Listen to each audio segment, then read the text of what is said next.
Hello everybody, this is Freddy from Turn Vertical, and in today's video I want to explain to you and show you why getting a 10x ROAS is bullshit and why these agencies are lying to you and why, agencies who make video about getting a 10x ROAS are most likely bad. So the first question that I want you to answer is your business so bad? And by bad I mean, do you need a 10x ROAS? Because if you need a 10x ROAS to break even, it's a bad business in my opinion. I've never seen a D2C brand who needs to get 10x ROAS to break even. So, if you are 99.99% of people, the answer to that question is no. Okay, good, then we're good to go.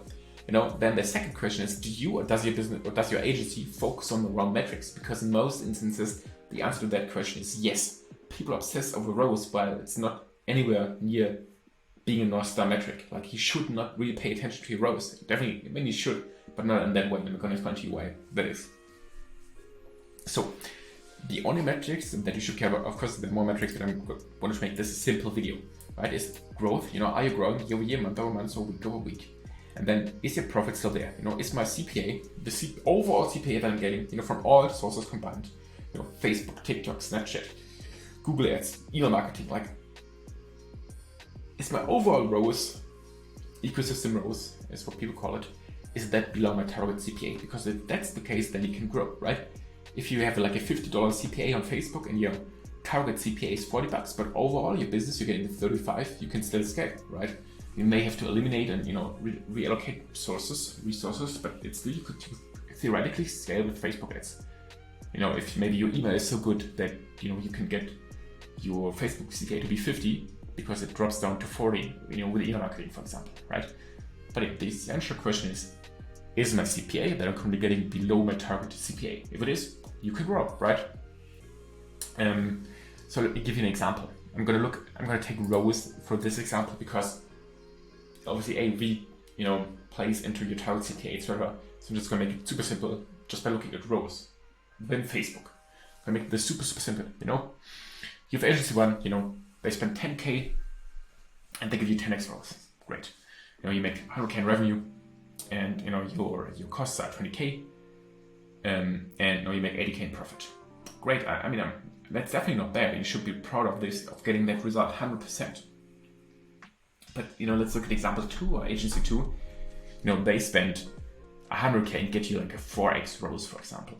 You make 400K in revenue, which is more revenue, which is potentially more recurring revenue, which is more email contacts, which is just overall an upside effect on everything within your business. But if you look purely from a profit perspective, you would still make more profit by getting 4x ROAS at 100K than like a 10x ROAS at 10K per month ad spend, right? That's why it's so bad to obsess over ROAS, because your ROAS, as long as your ROAS is above where you want it to be, then you can scale up your Facebook ads. Or, we talk about Facebook ads in this, but it could be Google ads, could be TikTok ads, could be basically everything, could be your whole business.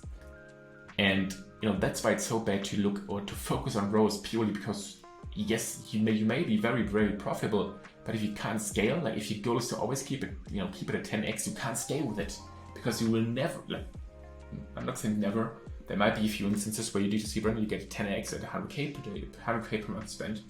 You're the unicorn of the unicorn, but if you're like a normal D2C brand, you will never be able to get a 10x ROAS at 100K spent. And that's not bad, because that's not even the job of Facebook ads. The job of the Facebook ads is simply to give you a better CPA than you're aiming for, so you can scale up. And if that's not the case, then you just have to iterate and look, for example, in the creative process, why are my creatives not getting me to my target CPA, right? And basically how you would scale up, super short framework, but this is essentially scale up. You scale up, you most likely lose efficiency. Because, for example, let's say you have 5 ads that are crushing it at like 1K per day in ad spend, you scale up to 10K per day in ad spend, and they will lose efficiency. You're pretty much guaranteed that your ROAS goes down when you're scaling up. So what you then do is, maybe you scale up to that, and say you have a 3x ROAS at 1K per day. Then you scale up to 10K, and all of a sudden your ROAS is only 1.5K. So what you do now is you iterate your creatives at that level, at that spend level.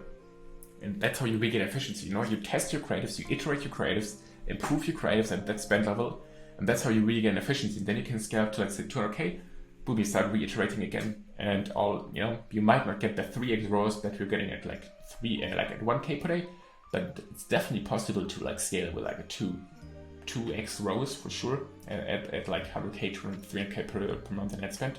Definitely possible. So the conclusion of that video is, you should not care about your ROAS if you're above your target CPA, and you should fire every agency that rather gets it, that rather get a 10x ROAS than to scale your business. Do you want growth? Do you want your business to grow, or do you want to, have a focus on ROAS? That's the question you have to ask yourself. You can run a nice lifestyle business if you're spending 10K per day, 10K per month, and you're getting like a 10x ROAS. You can profit. You can definitely have a nice, side hustle. But I can guarantee that if you scale that 10K per month to like 100K, you will not get that 10x ROAS anymore, right? Will still be profitable, even more profitable, but will definitely be, a more serious business than spending like 10K per month on ads. But yeah, I hope this little video helped you. And again, focus on the right metrics and not on the ROAS, because ROAS is nowhere near being like a North Star metric. So yeah, I hope this video helped you, and I'll see you in the next one. Bye.